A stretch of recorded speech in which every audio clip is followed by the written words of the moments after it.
Hello people, it's the 5th of May 2020 and here you are with Dan in Essex, UK. So, some of you may remember a how to grow a clematis in a container video that I put up a while ago now. I'll link that video down below if you'd like to check that one out. So today I'm making an update on these clematises. So, got them both growing in pots. They are 30-litre pots and they are both variety Montana Rubens. So take a look at that. Lovely flower, really lovely. This one's starting to sort of go over now. The flowers have finished, but there's still some really beautiful flowers on there.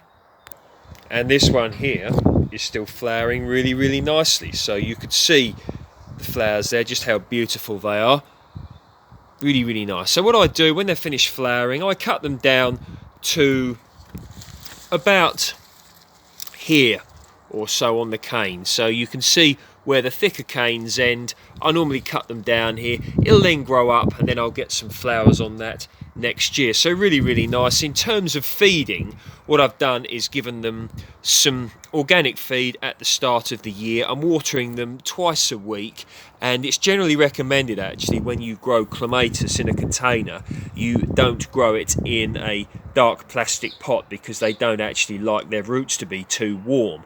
But honestly speaking, they've done quite well in these containers, and that included during last summer. So you know, there we go. But generally, if you're going to grow a clematis in a container, a wooden barrel is generally very good. But what I could do is put some planks along here to stop the roots from getting too warm. Just a few planks of wood to stop the sunlight from directly hitting the top of the growing medium here, if indeed I wanted. Another flower there waiting to come out.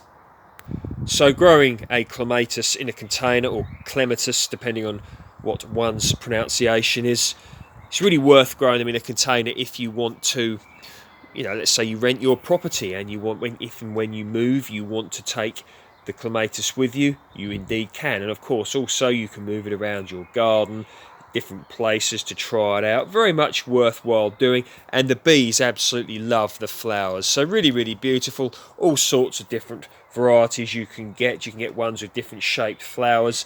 This one here actually came from Aldi. These carrots really are doing well now. Variety Manchester table carrot, looking really lovely. Take a look at that. Won't be too long now until there's some lovely carrots to eat. So as we look here into the polytunnel, one can see daily changes now. You can see the melon plants there really coming on absolutely beautifully. Runner beans, dwarf beans. You can see just how beautiful they're coming on, and the potatoes, well, variety Swift, Willia, and there's another one down there as well. Red Duke of York. You know, the tops really are looking lovely and healthy down there, so probably won't be lovely to be harvesting some potatoes maybe in about 5 to 6 weeks, so that'll be really nice. Dixie Red Peaches look really coming on, absolutely beautiful. More oranges to come. These ones down here probably going to swell a little bit more and then proceed to ripen up. So I was asked a question the other day about peaches, and the gentleman asked me, or mentioned to me, that his peaches on his tree are still quite small in comparison. Maybe, I don't know if he saw my ones here or whether the gentleman just, you know, thought they may be bigger for this time of year. But as you know, I've got two varieties of peach in here. One is a very early one, the Dixie Red at the back, and you can see how big the peaches are already. I just showed you. But the other variety I've got here, this one here, variety Peregrine, you can see how much further behind they are. So you've got that versus that. And not to mention the fact, even that one, look, which is a bit further on, is not as big as the one that you can clearly see from here. So there we go. And of course, many varieties of the same species will be ripening early season, mid and late season. Okay, this is true of many things. So don't get too despondent if your crops are not quite as big as you would expect them to be yet. Now, with regards to what's going on, I've got a big project coming up soon. It's actually happening as we speak, and you will know about it when the time comes, because I will show you. So there we are.